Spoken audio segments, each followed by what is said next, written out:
DJ พลทีวี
ที่เราได้จากกันไปตอนนี้เธอเองดูแห่งคนใดพอเธอมาที่ฉันมันเงาที่รักทำให้ใจมันชัดเจนตัวเรื่องเรา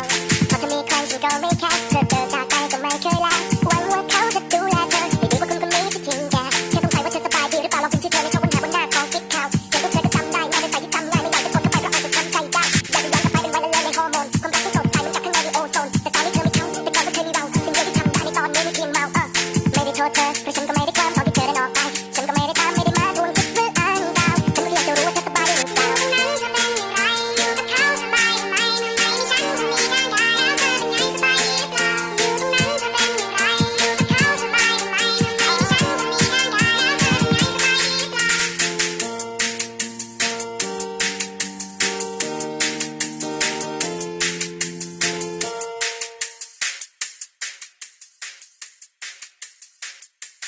DJ พลทีวี